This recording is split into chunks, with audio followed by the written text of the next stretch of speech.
Hi, I'm Stephen Van Tassel. You're listening to Living the Wildlife, discussing all things related to vertebrate pest control as part of the Pest Geek podcast family. This is the disclaimer for Wildlife Control Consultant and Pest Geek podcast for Living the Wildlife podcast. Always follow national, state, provincial, and local laws when using pesticides and or other control methods to manage pests.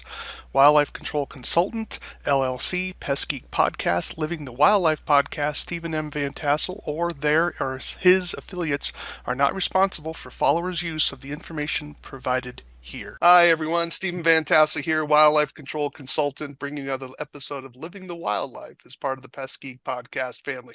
Glad to have you on board. I hope your week went well. We have a guest here, as you can see, but before we get to that, do take a few moments, if you would, to subscribe to the channel, ring the bell, and if you can give us a 5-star review, that would be great as well. If you don't want to deal with YouTube, we also publish the podcast over on Rumble. Just look up at Wildlife Control Consultant and you'll get access to the podcast there. If you have questions, comments, criticisms, or perhaps even want to be on the show, perhaps you have a new product, a new technique, or something that's just making you mad, you can certainly reach out to me at wildlifecontrolconsultant@gmail.com, wildlifecontrolconsultant@gmail.com. Well, today's guest, and we're really glad to have him, is Pierce Kennemer. He is I would assume, the president owner of Iggy Trap. And that's Iggy Trap of Florida, LLC. And that's IggyTrap.com is his website. And he is a specialist in trapping iguanas. So welcome aboard, Pierce. This is definitely, or rather, a kind of a niche animal, but the way things are spreading, we might see them in other parts of the country as well. So talk about how did you get into wildlife control, and definitely talk about your trap. Absolutely. So we were working on this for a number of years here. I'm a graduate of Florida Atlantic University in Boca Raton, and that was really my first introduction to iguanas. Because I'm sure, as your viewers know, you tell somebody in Montana or Michigan or Massachusetts says, "Oh, I trap iguanas," everyone's like, "What?" Yeah. Everybody is totally perplexed. But down Right. here, if you're a South Floridian or you frequent South Florida, in the past couple of years, it's gotten really, really, really bad in terms of the population growth. So that was my first introduction, was actually on campus seeing these iguanas. And I was like, oh, this is so exotic and it's kind of cool. And people were taking pictures and whatnot. So I did some background research, and I then purchased a home and kind of was noticing them showing up in my backyard, and they were leaving droppings everywhere. And I'm like, this is totally gross. So I did some background research, found they're invasive species, and was started doing a little bit more in-depth research on not only the ecology of the animals, but where they came from, kind of the history of how this all got started down here in South Florida. So kind of where we saw that there was a problem, we thought there has to be a better solution to getting these animals under control. For those who don't know, there's a lot of non-native invasive species that are down here in South Florida. They happened by the pet trade back in the 1960s. So the green iguana is the most prevalent iguana down here. They're all the way from, they've been seen all the way up in Orlando area, all the way down to Key West. There's been spottings of them. Central Florida south. Yes, and they're almost kind of following the same trajectory as the invasive Burmese pythons, which have made a lot more news in terms of an environmental impact out in the Everglades. Sure. And so we're dealing with them. We're dealing with Argentinian tegu, which have concentrated populations really down in Miami-Dade County, as well as there's a pocket up in Fort Pierce where they were released a while back. And Florida Wildlife Commission's done extensive research on that population there, as well as Mexican spiny tail iguana, which as a trapper is a much more angry species to deal with. The green iguanas tend to be a lot more docile than the Mexican spiny tails. They hiss and growl and open their mouth and try to bite you. They're a really aggressive animal, as well as Nile monitors, which are really the largest of the invasive lizards down here. And they all pose a large economical impact, and as well as an environmental impact as well. So let's talk about if you can sort of tease that out a little bit for those of us who are not familiar with it. So you talked about the droppings, which is kind of an aesthetic issue, but also can go over maybe into some disease issues, perhaps. But what are some of the other what are some of the environmental impacts and also economic impacts that you're referring to?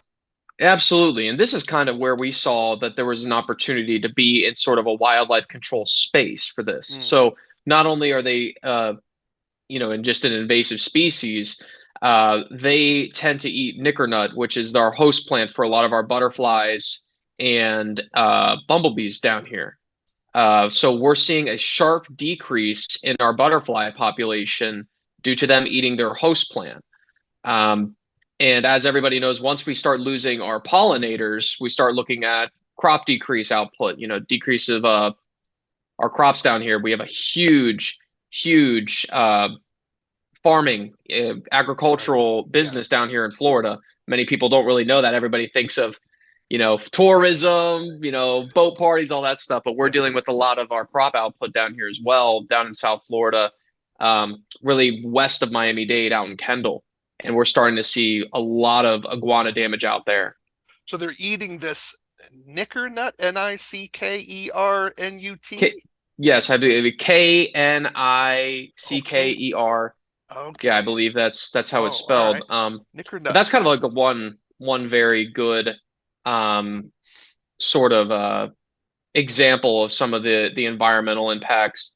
Um, as well as for a lot of homeowners down here, this is kind of where we saw a lot of opportunity is they love hibiscus, they love bougainvillea, they love a lot of the landscape flowers that people plant down here. So as you mentioned, as from the aesthetic issue, people's yards are just getting absolutely decimated. People are spending thousands on landscaping. It's getting torn up within hours due to these animals.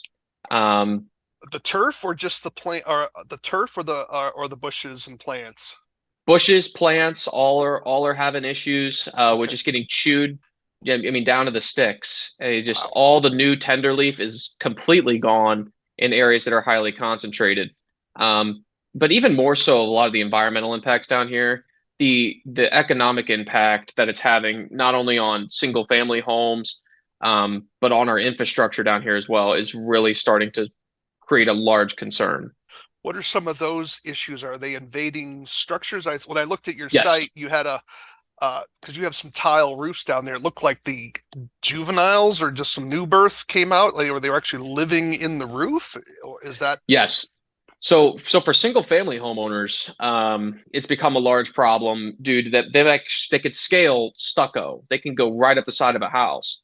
But a lot of them use palm trees and other things to jump, and they get up on those clay tile roofs, which are very prominent down here, the Spanish style roofs. Mhm. They're clay, so they hold a lot of that heat. So they'll sit Right, right up on those roofs and bask in the sun. Obviously, they're cold-blooded animals, right. so they're trying to stay as warm as possible. And the force of them, they actually can crack those clay tiles and they'll force their way under them. So we've been out with roof inspectors. Their nails will actually tear at the roof membrane, all that underlayment. They'll scratch all that up. We have people getting water damage. They're getting down in the attics. I Oh, mean, they're really aggressive up on rooftops. And what a lot of people don't know is down here, uh, iguanas are classified as in Florida as a pest. So mhm. they're in the same category insurance wise as roaches and termites and ants and anything else. So anytime somebody's trying to put in an insurance claim on the roof saying I Yeah, have 20 got some nothing. iguanas, Yeah, they're kicking it back to the homeowner. that's right. Yep. It's like a rat, it's your Exactly. responsibility. Yeah. That is amazing. So do they do the same thing with asphalt shingles, or is it just the Spanish tile? The asphalt roofs and the metal roofs are much more sturdy in terms of dealing with them getting underneath the tiles Okay. and living up there. Now, what they do when they go to lay their nests or lay eggs, they actually burrow down into the ground. So they're a burrowing animal. Oh, So they'll dig tunnels 10, 15 feet deep. We've had buildings actually get condemned down in Miami of them getting actually underneath the structures and just having them be so far gone that some people just push away and say, we're not gonna, we're moving out of the building. We're done. Undermining foundations. So that would also be, so if you have slabs, a lot of slabs down there, I would Hmm. suspect, right? So they could actually burrow underneath that slab and cause that foundation, that slab to crack because it's lost that. Oh my goodness. So Okay. yeah, so the from a structural integrity standpoint, I mean, we see it happen at pools a lot where they could be near water and they'll get down in the pool plumbing. They'll find the edge of wherever either paver stones or like travertine decks and things. They'll just get under them and they'll follow it as far back as they can to wherever they want to lay their nest. And anytime you get heavy rains or anything else, which is very common down here, Right. we're seeing all sorts of issues from decks collapsing to seawalls going into the intercoastal. I mean, it's not an exaggeration. We had a water control structure up in West Palm Beach. There's actually a story on it. You could go find it. It was written by the Palm Beach Post. They had a number of iguanas that burrowed right next to the water control structure. So that Yeah. controls all of our overflow Right. to go out into the Everglades as well as going um, into our canals. And they actually had burrowed all the way down next to that and caused it to fail. And they had to shell out a $1.9 million emergency fix. And for a lot of taxpayers, that was the first introduction to saying, this we're just seeing the tip of the iceberg now. Unbelievable. So so you could have some dikes being undermined by this and cause them to collapse, sort of like uh, what is it looking for? A New Orleans type event that could occur with the burrowing that they're doing in these dikes. Yes, in the canalways especially, because the canals are all publicly managed and there's nothing really out there. Mm, And it's all that loose sand, and that's where all of our runoff goes, all of our water control. And they get back, it's about 45-degree angle slopes, and they just get in there and they'll burrow 10, 15 feet back in these holes. The water level rises and that it keeps eroding. So we have right, homes that are, 15, 20 feet off those canals right, right. and they're rapidly eroding back due to all these iguana burrows. And they're laying anywhere from 50 to 75 eggs in a clutch at a time. And about 90% of those eggs are making it to maturity. No kidding. Okay, 90% recruitment rate. That's a lot. And anything eats them? Anything eat them? After 6 months, they have no natural predators. So from at 6 months, they're small enough to where, the occasional hawk or bird will get down there. But once they reach that kind of mature age, about, just over 6 months old, you start seeing that their only natural predators either me or the occasional car, and that's Right. really about it. So at 6 months, what do they weigh? 1 to 2 pounds, 2 to 3 pounds? Where are they A at? little That bit less, yeah. but you're talking it's still going to be 6 inches plus long from nose to tail. Their tails get real long, and as you mentioned before we got on the show, they are wickedly fast, They and when they're are. small, They they are difficult for other animals to get to. they are fast. Yeah, I had to. Right. It's shocking. So it's interesting trying to chase them. They go up on what, their hind legs or something. I only had Mhm. one encounter, and it was enlightening to be sure. Yeah, it was amazing. So you so I'm looking at your profile, right? So you have a business background and as well as cybersecurity, and now you're in the iguana control world. That's quite a shift in terms of this type of work. So you got involved in this because you saw a need, you saw a problem, saw a need, and what gave you the idea for this particular type of trap that you've developed? Yeah, absolutely. So when we were looking at how to think about how do we control the population, so the first thing that we kind of did a lot of research on is, okay, there's a problem. What are people doing right now to solve it? Mhm. And the only really thing that was available to the marketplace is a lot of people go around and they shoot them, Mhm. which can be effective. If you're a good shot and you can actually see what you're shooting, um, and if it's right in front of you. And now a lot of homeowners do that. It's works for them. It's a great way to just keep that population kind of cold. Um, and then the other thing was what I'm sure a lot of your viewers are familiar with in the wildlife control industry is just the single use, kind of trigger play traps. Right. Um, and that there was nothing really specific, obviously, for an iguana. So a lot of the traps or were specifically designed for raccoons or possums or other kind of nuisance wildlife that a lot of people around the country would be accustomed to.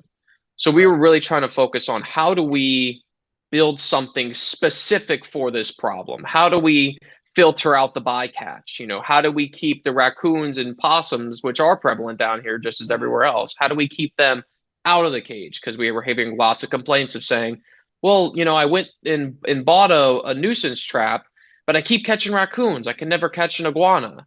Um, so we realized that wasn't really working for this market either. So um, believe it or not, my dad has a great background in design and some of these things. So I consulted with him. I said, hey, I think we can do something here, and we kind of bounced prototypes back and forth on what we wanted to do. And he kind of gave me some direction, saying, okay, let's try this out here.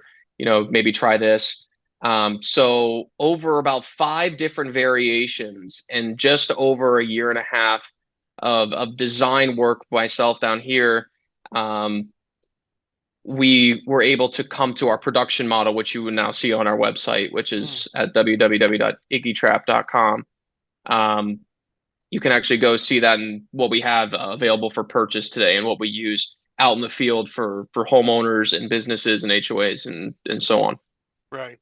So so it's a multiple catch trap, uses uh a one-way door Hmm. that seems to be sort of a push through door design.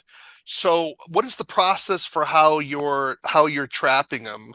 And so, but by that I mean, like, for example, when we're trapping, let's say, pigeons, typically there's a pre-baiting period, and then Right. you're kind of educating the birds to sort of recognize that they can push through the tines before you ultimately set it, so that the door doesn't stay open or whatever. Is that the same process for these iguanas, or is it a different process? A little bit, and to your point, we're a multi-capture trap. So we recognized and said, okay, if we're gonna trap this, which we kind of recognized as the only viable, kind of catch-all way to do this, because we live in a very, very urban area. Right. It's not viable for places like schools or communities or public parks to have a shooter out there. That's not for 99% of cases, that's really not probably the best way to go about it, in my opinion. Right. So we were trying to look of how do we do it so we're catching the most we can as much as possible with the least amount of downtime. So we try to figure out, okay, if we catch in the single use traps, you hit it once and it's out of service. So it's going to be there, whatever animal's in there, it's waiting for us to come get it. Right. So our trap is in service 24/7, 365 around the clock. So as many iguanas can want to go in the trap can go in the trap. Now it's good to note for your viewers that green iguanas down here are a very social animal. So when you see them, they eat together, they sleep together, um, they sunbathe together. You see them in packs, and they're really like that majority of the year until you hit breeding season, when some of the males start getting territorial and looking for mates. So what we've noticed in our testing is that when one iguana went into the trap or explored it, it kind of signaled to the others in the area, and they all just kind of started migrating towards the trap. So yes, it's similar to pigeons that it's common to see the iguanas kind of engaging with the trap Yeah. prior to going inside it, just to see what it looks like. But we've never had to do like a pre-baiting to where we wouldn't activate the trap. As soon as we set it, we've noticed that the iguanas come right up, they smell the bait, they go right in the trap. And once Wow. that first one goes in, it's kind of rocking and rolling from there. So when you capture, let's say you use the residential size, because you have different sizes. You have the Correct. Yes. residential version, then you have the commercial version, then you have the large commercial version. Does that sound right? Right. So Yep. Mhm. different sizes for different needs. And so if when you have, let's say you have your quote unquote full, or you come out there and it's pretty crowded in there, and do you leave when you're dealing with green iguanas, do you leave a couple as seed or any others that may be in the area, or do you remove them all? We tend to remove them all. Down here, there's a 24-hour mandatory trap inspection. Hmm. So in order to be humane as possible to the animal, we don't want to leave that animal in there any longer than 24 hours. I see. So if we're Okay. coming in the morning at 8 a.m., Yeah. and we come back the next morning at 8 a.m., any animals that are in there, all the You're going to iguanas or remove them. non-native Okay. lizards, we're removing them all. Once they stay in that cage longer than 24, we've noted, I mean, these animals can go without food and water for weeks. Right. So they're, most of the time you come up to the trap, they're just sitting there. They don't tend to flail themselves around Mm. or do anything. Once they kind of realize they're trapped, and they'll start looking for a way out, but once they've kind of exhausted their options, they tend to just to sit there, in our experience, to kind of wait for their way out. And part of that also is to the design of our cages. Mhm. Since they are larger, it's called, for an animal that is trapped, it can allow multiple in there. It's high enough where they can climb up on the cage. They don't feel like they're in crazily confined to where they start to get paranoid or get stir Right. crazy like Right. other animals do. Now, I noticed you had a water bottle capability with the trap, and so that would be for areas with, because I'm assuming that these iguanas, you think they're going to be able to go farther north uh, than Orlando, or do you think that they could probably move to upper Florida, or you think the weather conditions are just going to be too cold for them to tolerate it? It's interesting. There's a study out there that was done. Um, I wish I had it on hand. Mhm. I'd love to drop the actual study, but they noticed that over the course of the past few years, the iguanas have been able to tolerate only 2 degrees colder weather before they start having uh, the drop events to where they actually will fall out of the trees. Now, what we kind of deal with down here is anytime over 80 degrees and sunny, they're out having a field day. When it's down in the 60s, kind of 50s, 60s, they are not freezing, but they tend just to sit at the tops of the trees. Most of them tend not to fall, but they just sit up there and they wait, and they just try to conserve their body heat. They can go, like I mentioned, with weeks without eating, so it's no problem for them. But as you mentioned, once you kind of get down to those 40s, you start seeing the drop events where they will actually slow down, their muscle functions will weaken slightly, and they'll actually fall out of the trees. Now, down here in South Florida, we haven't had a kill freeze event, which they classify as where you kind of have a mass population kill event where we have sustained freeze temperatures for longer than about 3 to 4 days. That has not happened since 2010. So we've had over a decade now of kind of just leaving them being unchecked. Now they'll fall out of the trees, they hit the ground.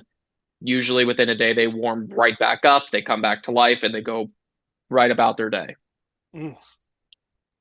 Wow.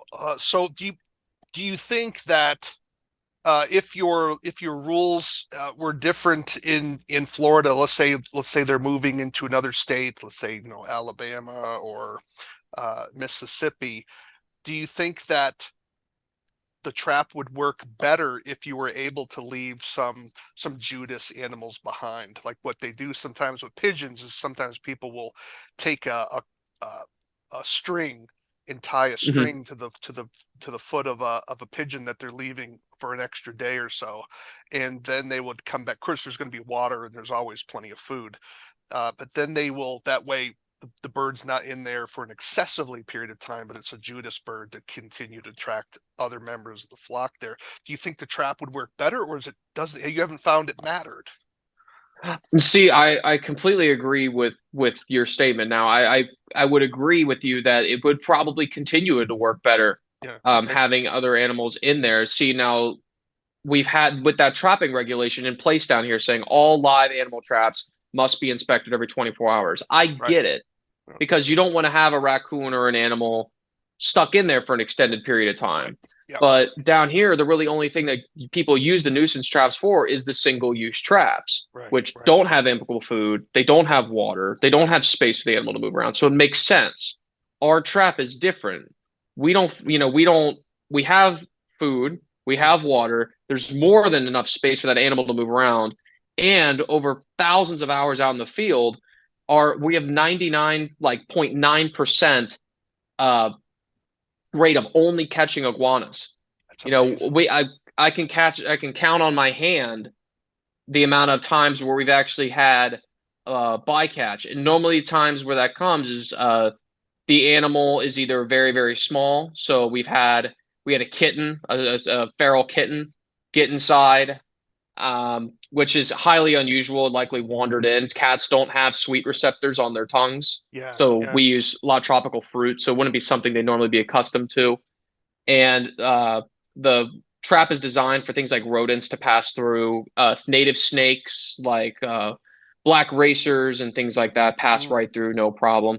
But you know, for us, it'd be extremely beneficial to have more time out there in the field for an animal that doesn't, you know, need food or water for 3 weeks, but still has it. And right, we do right. that for the public and as you know, as well as people that pass by and see the trap. Sure. But kind of one thing to really focus on here is for us to have a trapping operation that is desperately needed in this area for, you know, especially these Palm Beach, Broward, Miami-Dade County. It is necessary. We're getting absolutely overrun, but due to the regulations that are set, it makes it very, very difficult to make it or make it cost affordable for not only municipalities but also the general public to really deal with the issue. If it was, you know, checking every 3 days, you know, those are savings that we can pass on to local municipalities, HOAs, general homeowners. We've heard the saddest stories you'd hear of people saying, "I don't have money to deal with this issue, but they're destroying my house. Right. I physically can't do it." Um, and it's been a really, really tough battle.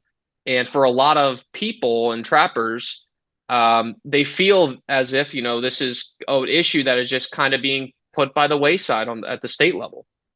Yeah, it's tough. It's this isn't this is one of my hobby horses.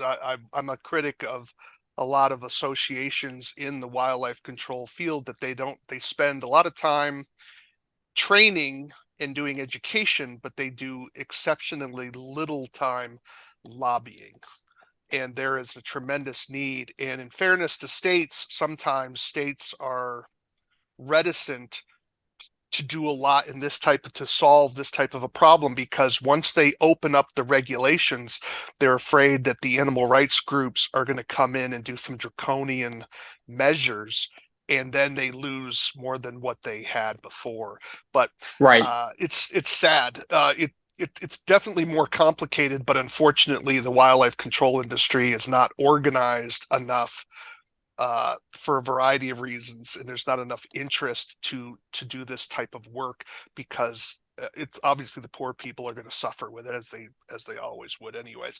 Because I'm wondering, you know, I would think that your trap would would be useful for people using those remote cameras, to put Hmm. a remote camera up and to say, yeah, we're checking the trap, we're getting timestamps every day, but we're only physically visiting it when we see a non-target in there, or we're Right. doing it Hmm. every 3 days, but we're monitoring to make sure that everything's copacetic, they still have water, there's still food, because that's something that's of interest to me. Are there ways that the trap needs to be placed to make sure that the animals don't overheat or underheat, or do you have a strategy for how the trap is placed Hmm. to enhance the humaneness of the trapping technique? Absolutely. And that was one thing we were also really, really focused on Mm, was we kind of pride ourselves with being really humane with this issue because again, it we kind of say it's a public-private kind of solution that we right. need in order for the public. And there's a lot of people, you know, that really like kind of seeing the iguanas, and they're not, as you mentioned, there's not a ton of education out there on kind of some of the problems that they're having. So we've kind of trained our team to know a lot about what we're doing, know a lot Mm, about the ecology so they can share that with the public when they right. are inevitably questioned or something like that. Um, but yes, we use many different methods. So one thing is we put a camouflage net over the trap that tends to keep it much cooler. It breaks that direct sunlight.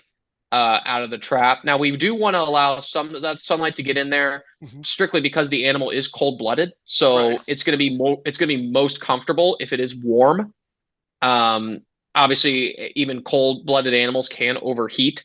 Yeah. Um, so we always kind of tend to put them in areas where, not number one, where the iguanas are seen and living and prominent, but we also put that camouflage cover over there to keep the animal from overheating. And it also looks a little bit better for associations. We can kind of work it in with shrubbery and bush Hmm. lines and things Yep. like that. So it's not as big of an eyesore just thrown out there. Oh, absolutely. So you make sure that the trap is not getting exposed to, full day sunlight. So you want to have it in probably, like, 'cause I see a lot of your sets here are typically shaded areas, Mhm. as well as, which is where they're living. They're in the vegetation anyways, and you put your camo over the top. Are there ever situations where, aside from the human problem, let's say you're in an area where you don't have to worry about human interference with your traps, uh, would you have situations where you'd only cover half the trap so that the animal could then self-select if it wanted direct sunlight or if it wanted to be in shade, or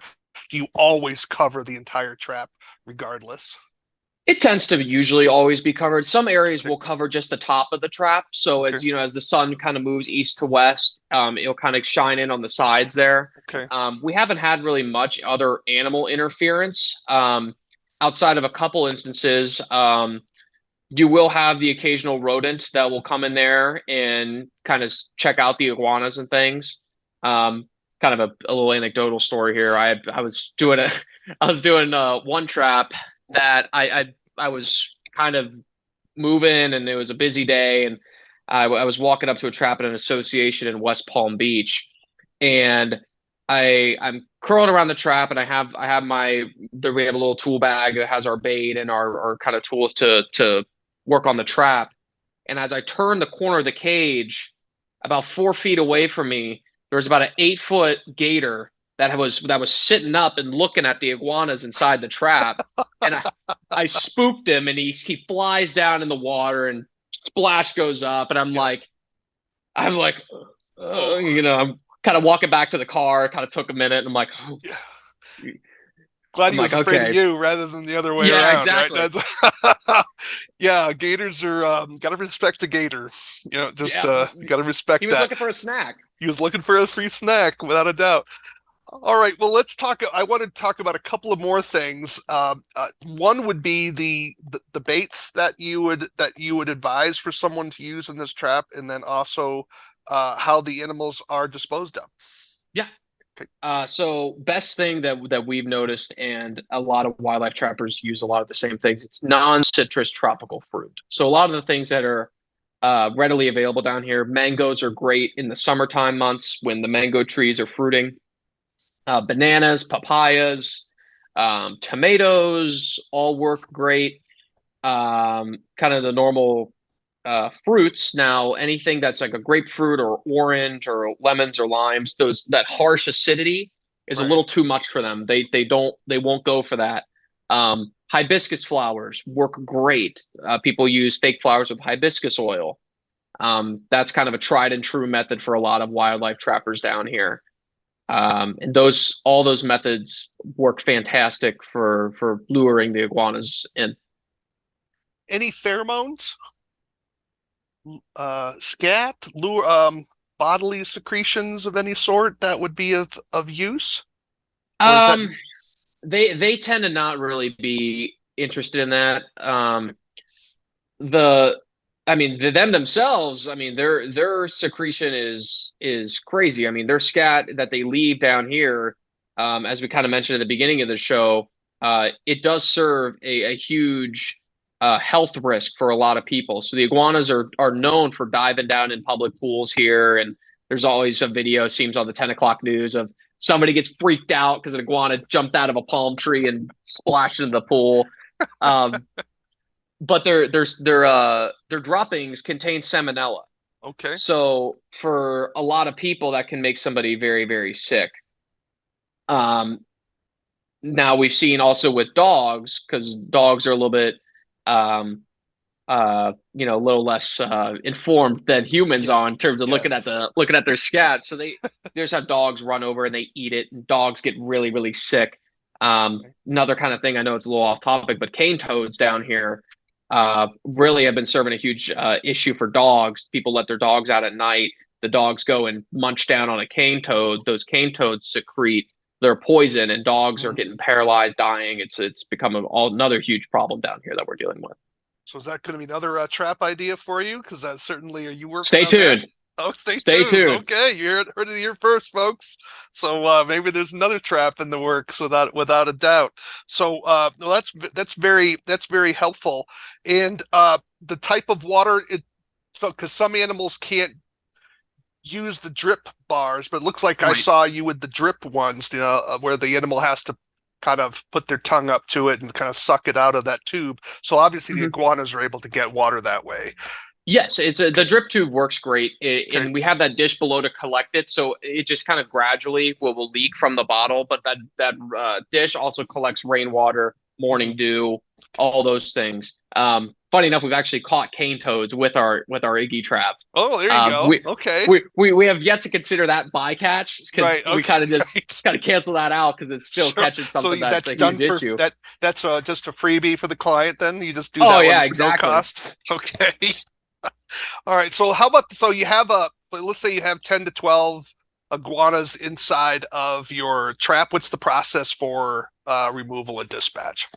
Yeah, absolutely. So what we do is we treat them the same as other non-native reptiles in terms of the FWC, Florida Wildlife Commission code Hmm. for doing live transport of these animals. Okay. So when we're actually dealing with them, we come up to the cage. Funny enough, they'll freak out for all of about 10 seconds, and then Yeah. they'll realize that we're there to let them out of the cage. And on exception of the alpha males, who if you look up pictures and you see these big orange ones, those are the kind of the alpha males, which tend to be semi-aggressive animals. The green iguanas are, as soon as you grab them, they play dead. So as soon as you kind of get them behind their head, they're you can move them around and they're really Mhm. no problem to you. They're not trying to bite you or anything like that. So we use noose poles, which are very common in the pest control industry. Yeah. Um, as well as for smaller ones, we even have technicians that will catch them by hand. We put them into double woven um, burlap bags. Okay. We put those into those bags. There's Would a enough snake, ventilation. So would a snake sack be yes, suitable very, or? very, Okay. very Okay. similar. All right. So we put those in there, and then we place those inside of um, a kind of a similar basket to what you see on the trap. So Okay. it kind of is a larger basket there. They get placed in there, so when we're actually driving them to be euthanized off site, the wind was able to blow through there, keeps the animal Keep cool. The cool. animals I aren't got you. overheating or Hmm. overcrowded. I got you. And then are you using carbon dioxide? Are you using pithing, or what's the technique for actual Yeah, dispatch? pithing is right now is the current method of euthanasia that we're doing. It's the one that's recommended down here by our Florida Wildlife Commission as well as the Veterinary Society for the state. Is basically a captive bolt, which is very similar to what they use for euthanization of poultry things. It's just immediate loss of brain function for the animal. So, Okay. it's not feeling any pain or anything like that. And what we've kind of noticed is when we were talking about the euthanasia portion, which is obviously the most sensitive and delicate portion Sure. of um, the whole kind of process to what we do, we were really focused on, okay, how do we do this the most effective and humane way possible? And we were kind of noticed that for a lot of people that shoot the animals, and there are other iguana control companies down here in South Florida or marksmen who have very good high grade air rifles and pellet guns to where they can take an effective shot Hmm. and euthanize the animal with one shot. Now, that is not always the case. Right. There's a lot of times where, if people don't have a high enough pressure air gun, or they're not as good of a shot, or even, everybody, every time you can't get a perfect shot every time. Right. And there's obviously a situation where you could injure the animal gets away, and, what happens next, you don't know. So we kind of wanted to minimize that as much as possible. You know, the last thing we want is a bunch of semi-injured animals running around or things Right. like that. So we try to focus, okay, what's the best way to do it? We realize the closer to the animal you can get, the more control you have of the over the euthanasia of the animal to make sure that it's um, as humane as possible every single time to kind of avoid some of those instances. So just a caution to the audience here when we're talking about shooting, make sure that you follow all your local laws here because many communities air rifles are considered just like if it was a regular powder rifle. So make sure you're following all that. And of course, if you're around as Mr. Kennemer was saying, around schools with all the shooting stuff going on, you would better make sure that you're not out there in tactical gear and looking Mhm. like you're ready to shoot things up. Because in our society, you want to be very careful. You don't want to cause an incident where if police think there's an active shooter going on, that can get dangerous really, really fast. So, Yeah, and I'll touch that's on that not really quick.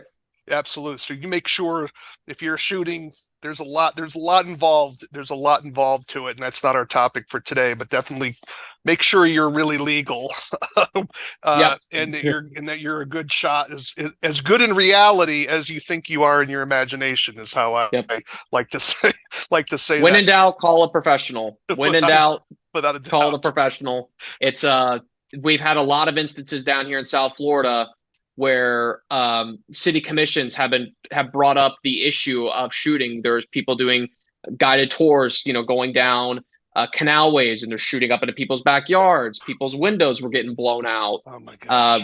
We had in Lee County, which is up the state a little bit. They have a Mexican spiny tail population in Lee County. There was a guy who was within 300 feet of a school. He was hired, but somebody called it in, as you mentioned, Right. no gear, no, nothing that would have identified him as a iguana control person. Right. And they called in and had a school on lockdown. And we noticed that there had to be a professional way to go about that. Right. Best way what we do. Everybody is uniformed at all times. They carry educational material with them. So when they're approached, they have not only they're not only logoed with our company, but they have informational material to hand out if they want to read about it. We also carry ID cards. So every person's got an ID card and say, hey, if we're hired, my name's so and so. Here's my ID number. We were hired by this person, so they can be very communicative. It's being in wildlife control is sometimes you don't think about it as a Right. frontward facing, Yeah.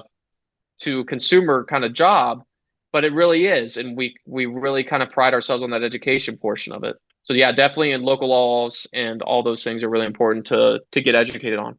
So in terms of the process, so let's say someone wanted to purchase your trap and start offering these types of services as an add-on for their particular business.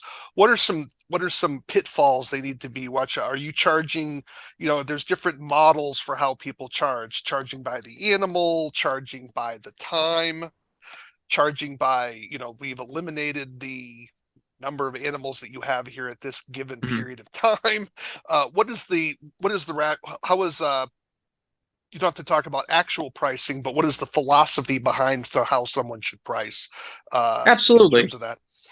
So when we have two sides of our business. So we actually have service contracts with professionals that go out there and they have our servicing traps that are placed all over Florida in all different environments. And then we also have our online store side of our business for homeowners and local businesses that don't mind actually kind of doing it as a hobby themselves or as a service for themselves. Um, and we take it as there's no one size kind of fits all for this problem. So all of what we do for pricing for communities and things is all customary. So we customize it. We realize that not every community is going to have the same setup. They're not all going to have the same budget, and they're not all going to have the same severity of needs. So just as many of your listeners would probably resonate with, obviously you have some people where you need to deal with this right now. And then you also have preventative sides. So saying, okay, you don't have a problem now, but either your neighbor's having an issue or the neighborhood next to you is having a huge issue in their community, it's not a matter of if, it's just when. So making sure that we're being preventative and kind of building those relationships as well to say, hey, it's way easier for us to kind of defend your home turf rather than having to try to win it back from the Right. iguanas. So you're trying to, it sounds to me, if I'm hearing you correctly, and correct me if I'm wrong, is that you really try to push a neighborhood types program as opposed to going to this individual homeowner's house with his quarter of an acre. Does Right. that sound So right? yeah. Okay. Yeah, so it's a little different. So we do large neighborhoods where we realize, okay, a lot of the iguanas are in common areas. They're all by the clubhouse or the pickleball courts or whatever it might be, and we can manage those areas as well. So for large communities, we do that. Obviously, for small communities, and not every community is an HOA, we do individual property control as well. So just as people that do termites and preventative termites things, we do a lot of preventative things from tree wrap um, to other things, gutter blockers, things that we can use to make sure that say, hey, if when iguanas do come to your property, we're going to already be in place, so where you're not even going to have to deal with it. Yeah, I'm glad you brought up some of those other points, but before I get to those, personal protective equipment when someone is looking to extract the iguanas out of the cage. Mm-hmm. What do you recommend that they wear? Can they just go in barehanded, or should they have leather gloves? Do they need to have Well, bite-proof gloves? I mean, that sort of elk skin level, yep. or The best thing that we always kind of recommend for a lot of people that do it themselves or purchase a trap and they start doing it themselves in their backyard is say for some people they can euthanize them directly in the cage, so the actual contact with the animal is very very limited. okay, Um, so there's people that actually will use um, air rifles, which are a approved method of euthanasia by the state, but they're actually able to get up right on the animal okay, to make it as humane as possible. yeah, And that way they can just dispose of the animal from there. There's no actual live hand-to-hand interaction. What we use is the same thing as what a lot of electricians used, welding gloves. okay, Like you mentioned, elk skin. Those really heavy-duty gloves are really effective against green iguanas specifically. okay. Green iguanas' teeth, they're serrated. Oh, So they're great at tearing plants and things like that. They're herbivores, so they don't, they're not a huge biting animal. Now, normally, if you get them right behind the head when you grab them, they kind of just go limp. If you grab them by the tail, they probably will disconnect their tail to get away. Kind of a fun fact. You kind of grab one by the tail and you yank it, there's a good chance that you're going to be holding its tail and it's going to be running away from you. So they can actually, if they feel that they're threatened, they can detach their own tail to get away. so you want to go for a behind the neck grab if you're kind of grab them. What about grabbing Yep. the thorax? Are they able to turn around and bite you? Well, number one, if you grab them kind of in the body area, what Yeah, we've noticed is they will kind of wiggle and they'll jolt, and it makes the animal much more difficult to handle. to handle. Okay, so behind the head is what you're looking for. I noticed that you're talking about. So in terms of the air rifle, do you have any specifications on the type of pellet or power that should be used for an air rifle to be an appropriate option for euthanasia inside the cage? We use everything over 1,000 psi. Okay. Gamma has a large selection, which is what a lot of people use down here. Now, I'm not saying that as an official, Hmm. you know, kind of uh, person. I don't think there's actually any regulation on if there is anything. I mean, there's people that use little Red Ryder BB guns from Walmart, and they Wow. go out in there and hunt them with. Okay. Um, so it's kind of a different for every solution and price range. There's obviously some companies that use some serious like backpack CO2 rifles to where they could get some serious power behind them. And a Yeah. lot of those people are hobbyists, and they kind of have connections that they've built with using those products, and there's Okay. sponsorship deals involved and all sorts of things like I that. was referring in terms of the euthanizing the animal inside of the cage. Right. What type of specifications? So 1,000 psi. Do they need to be flat pellets? Do they need to be pointed pellets? Do you think, or is it Pointed hollow point is good. okay? But again, it's kind of all to the discretion. of the What shoot. we use, when we're recommending, we've heard from homeowners that that's worked well from them. We wouldn't obviously be able to verify that because we haven't actually been there when homeowners are euthanizing them. Right, right. I'm just wondering about terms of the concern of the pellet passing through the animal, and then it becomes a deflection issue off the We have paint. not had that issue, and we haven't Okay. had reports of that issue. Funny thing about these animals is their heads are like as hard as a baseball. I mean, they are really, really hard Oh heads, and my that's kind of how gosh. they use to drive up and under those clay tiles to kind of pop them up and get under Oh, them. okay. I mean, you can knock on their head, and you know, All I right. I did mean, not know that. Okay. Well, that yeah, that explains. All right. So I didn't realize they're like that. That I didn't realize was that hard. So where is the target? How does someone identify the target for the brain when if they're shooting? Do they go to the back of the try to go to the back of the head and go yes, towards the but yeah, most people nose? try to go straight through the side, try to sever the spinal.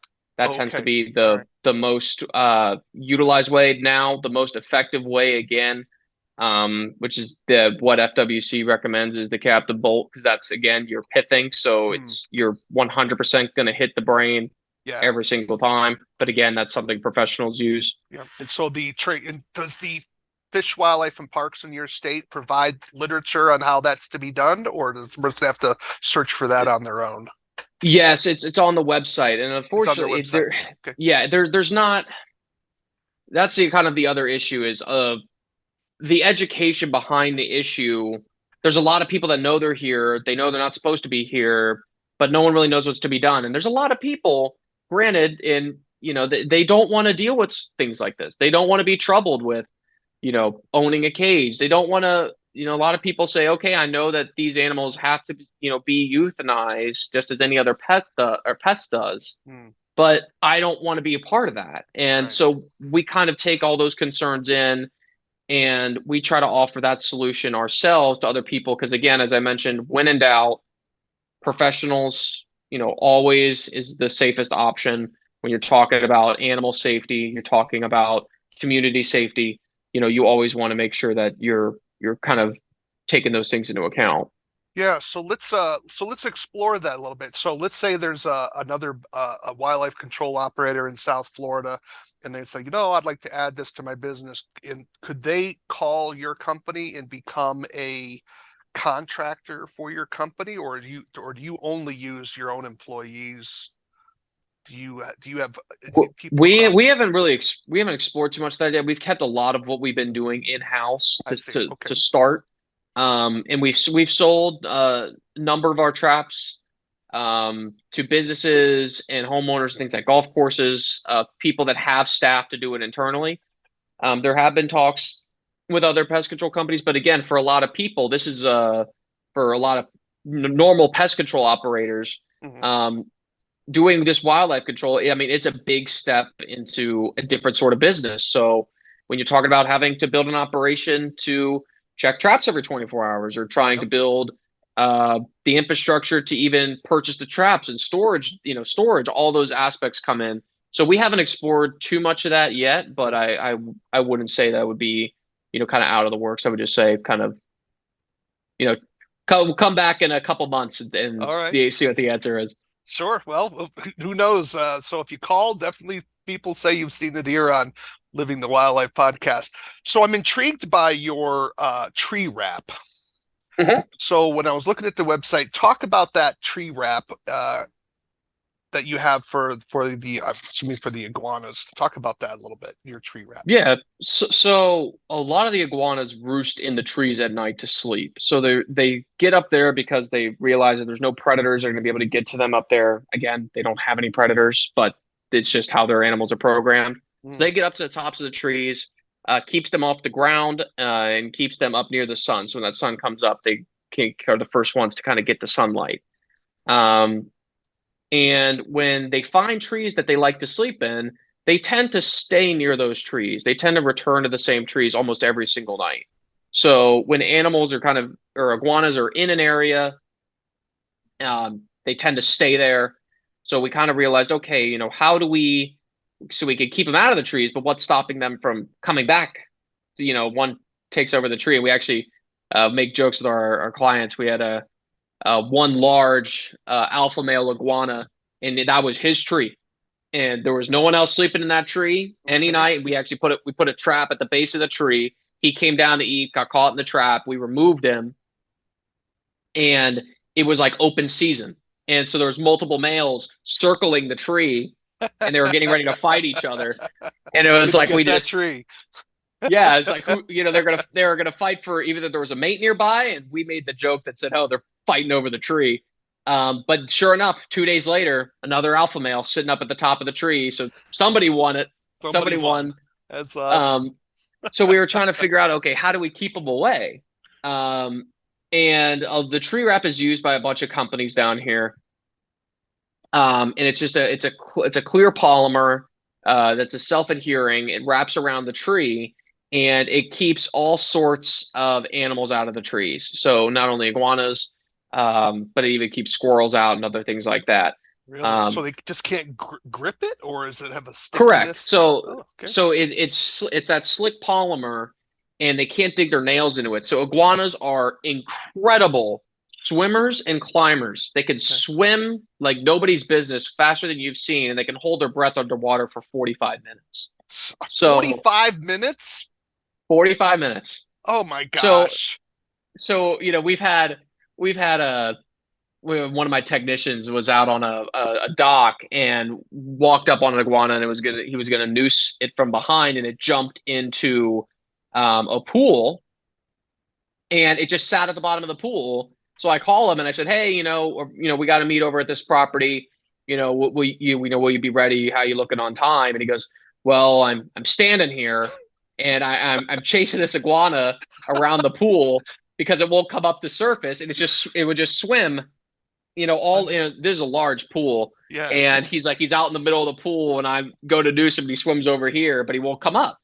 Oh my So he gosh. obviously eventually, after about 10 minutes, was able to get in and get it out. But Oh my yes, they're gosh. incredible swimmers and incredible climbers. So they get into that tree bark with their long claws, and they'll just run up the tree so quick. And that's where they can hide in all that foliage at the top of the trees. So we said, okay, if we could keep any animals from entering your trees, that's a surefire way to make sure that you're not going to have iguanas that are going to live on your property.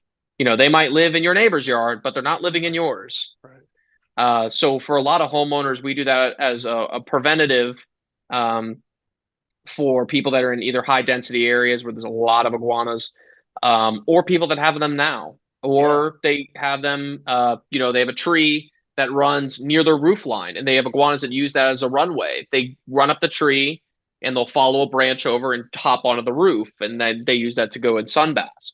Mm. Um, so, and then, we wrap that. It keeps them off roofs. It keeps them, out of the way from other areas, and resorts like it and things like that. It keeps them away from resort pools and hotel pools, things like that. That's amazing. So you said it also works on tree squirrels. So we're Mhm. talking about what do you have? Eastern squirrel, fox squirrel down there? What do you have for squirrels? Yeah, eastern squirrel, I believe. Eastern? Don't quote me on that, but Yep. yeah, they tend to run up the trees, and it's funny, and we get calls all the time because people love watching it with their kids when the iguanas try to run up the tree, and it's funny because they act similar to where you ever see like a cat hit tinfoil and it Okay. jumps up in the air and it gets all scared. It's a similar deal. They try to run up the tree, and they'll hit it, and they realize it's like hitting ice, and Yeah. they won't know what to do, and they'll fall out of the tree, and Fall they'll down. That's great. they'll Oh, try it 2 or 3 times, and then they'll quit. is there a particular height level? Because you probably want the iguana completely committed to the tree before you. So how high off the ground does it need to be Yeah, placed? it needs to be 3 to 4 feet up off the ground. Partially because, again, if you just wrap the base of the tree, they're great jumpers. They'll jump off the ground up and over it Over it. if they Oh, okay. if they could get up. But once they're on the tree, like you said, once they're fully committed to getting up that tree, then there's nowhere for them to go. They can't jump over Fascinating. it from there. And so it goes around the. So how large of a strip? So I mean, a lot of your trees, uh, Varies. it varies. So it can you just Yeah, cut we it to have length. Yeah, so we have a lot of, obviously palm trees, which, your diameters in circumference of the tree is not very much versus like a black olive trees, which have massive trunks Okay. where you're going to need 100 inches plus to actually get around that entire tree to disable it from having any iguanas go up inside. So yes, it varies in terms of how much distance and Gotcha. wrap you actually need. Well, I had one final question, and that was there's a product in the industry what we call a nose cone. And what it is a directional device that allows a cage trap to be placed directly over a hole. So if the hole's going down into the ground, you can use this nose cone. It has basically a 90-degree elbow that allows you to put that over the hole. And so the animal is forced into the Hmm. trap. It's called positive trapping. So in trapping, there's three different types of trapping: baited trapping, blind set trapping, which is where there's no bait. It just relies on you capturing like a two-door trap. The animal just simply walks through and gets caught. Then what's called positive trapping, which is where you're setting the trap in such a way that only the animal coming out of the hole is caught. That's why it's positive. You're Right. positively catching the guilty animal. And I was intrigued with, because when you talked about them living in they're creating burrows and creating nests under the ground to lay their eggs. Is there anything with your trap that you have so that someone could use your trap and they say, we know they're burrowing here, I could put the trap directly over the hole, and so whatever comes out of that hole we're capturing? Is there a is it designed, do you have any type of add-ons for the trap to do that? We haven't put anything out uh, on like our website for sale for positive trapping yet. Okay. Partially because there's a lot of the iguana burrows where they are burrowing. They're burrowing. Number one, like I mentioned, the canalways are a huge area. It's like ground zero for Yeah. where all their burrows are happening. But those burrows are happening on a pretty steep slope. Okay. And when they're actually burrowed down, they'll dig multiple tunnels, and it's a big tunnel system. So Okay. um, we're doing research on how best to kind of make that work for our trap, because Hmm. again, we don't want to put that on a hillside. Right. And when you're trying to secure the trap, we do things like ground stakes, like a lot of other trappers use. Right. Because I'm Yep. sure, as in your wildlife industry, you're sure there's a bunch of stories of them being stolen and Oh, thrown in lakes. And yeah, it's a people hate trapping, but they're always interested in what we're doing. So yes, it's exactly. So without a yeah, doubt. we've been looking for the best way in order to actually do that. Now, what we've done for a lot of iguana burrows is we've actually done just straight up nest destruction. So if we actually see them, we'll backfill their burrows directly, collapse the burrows. That's going to disable the access to the eggs. Hmm. It's going to smother those eggs so they can't be tended to. And that again is taking away those eggs from ever hatching. Right, the So we've recruitment. noticed is that the nest destruction is the best kind of way to go about when we see burrows. We tend to Okay, not want to keep them open. all right. So for a lot of people, we'll say, hey, there's a burrow. We need to get this thing full, backfilled. Whether we use foam or other things to just make sure that's completely blocked off, and make sure that if there is any iguanas down there, it's not coming back out. And if there's Hmm. any eggs down there, they can't be tended to and won't hatch. I gotcha. So is there any type of exclusion material that prevents uh, iguanas from, let's say, burrowing into the side of let's say someone had an embankment or they wanted to try to protect their in-ground pool from being attacked? Do you use like half-inch hardware cloth that may be laid over the ground, or do you use like excluder fabric, or is there crushed stone size that would stop them from digging? Yeah, crushed stone's tough for them to dig through. It's uncomfortable for them. Loose sand or pea gravel, they'll go right through. Okay. Um, a lot of people do use like hardware, like like metal, kind of that we're kind of blanking on the word. Hardware cloth mesh. Yeah, the hardware Okay. cloth, the mesh, kind of the wire mesh. Yeah. A lot of people use to block off holes. They use A what? lot of Half homeowners do inch, that. half inch, one Yeah. inch, Hmm. half inch, Yeah, about half inch. and Um, galvanized. Probably better. yeah, probably. I Okay. would I would probably recommend that you probably want some galvanized steel. But a lot of people use that when they see holes under their house that they don't recognize. They kind of just try to patch it up so there's nothing getting under there. Gotcha. Um, but yes, we've seen tons and tons of damage from them. specifically with their burrows, trying to get under homes, garages, porches. It's gotten to be very, very bad. Wow. Well, is there anything that we haven't talked about? We've covered a lot of material here on trapping of the iguanas. Is there anything that you'd like to add that we haven't talked about that you want to be sure that the audience knows and understands with some closing comments? Um, hmm. I would say just any closing comments. Definitely stay up to date with us on our website. Um, if you have any thoughts or comments or ideas, um, reach out to us. We love hearing stories and anecdotes from people. They can contact us directly through our contact us page on our website. You can email me directly, give us a phone call anytime. Stay up to date with us on socials, Facebook, Instagram. We're on Instagram all the time, daily. So we love to do our day in the life, all sorts of Okay. different things that all the things that we see. So if you're ever looking for something that's might brighten your day in the pest control industry that you probably won't see anywhere else, give us a follow on Instagram. You'll There get are some videos of us up on roofs and all sorts of fun stuff. just say having visited the website, look at the gallery. There's a lot of photos there, and it just it's just well as a someone who likes trapping, it's cool. I mean, it's just something different. I mean, who'd have thought about trapping iguanas? I mean, it's just amazing.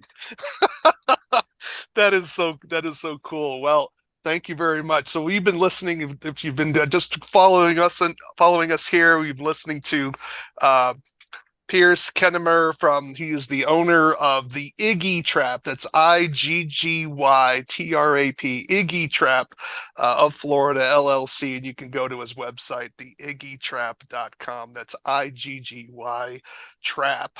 TRAP.com. And so he has some equipment there if you want to look at purchasing one of his iguana traps.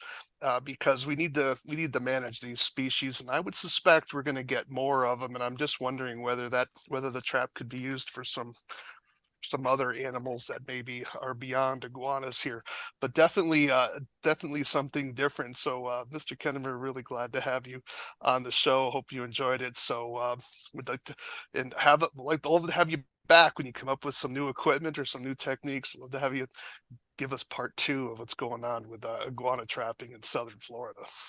I got some great Okay. new things in the works. So All I'm right. looking forward to next time. And Well, thanks so much definitely for the call, Stephen. It will was really definitely fun. keep us in mind. So, well, everyone, you've been listening to Living the Wildlife as part of the Pest Geek podcast family. Again, you can reach me at wildlifecontrolconsultant@gmail.com, wildlifecontrolconsultant@gmail.com. Do take a few moments, if you would, to subscribe to the channel, ring the bell, and of course, if you can give us a 5-star review, we'd appreciate it. Remember, this training is for those who are professionals in the wildlife control field, and this is why we get a little geeky. If you're a homeowner, you're welcome to be on board as well, but understand some of the techniques we're talking about here are often for professionals, but we're glad to have you on board. So definitely be careful and make sure you're following local laws, and always remember someone's probably watching. So make sure you're always using the best tactics and techniques for what you're doing, because even people like animals, so definitely be careful because you may get attention that you really don't want to deal with. So again, you've been listening to Living the Wildlife. Why do we call it Living the Wildlife? Well, because we want you to live the wildlife, not be the wildlife. Take care, everybody.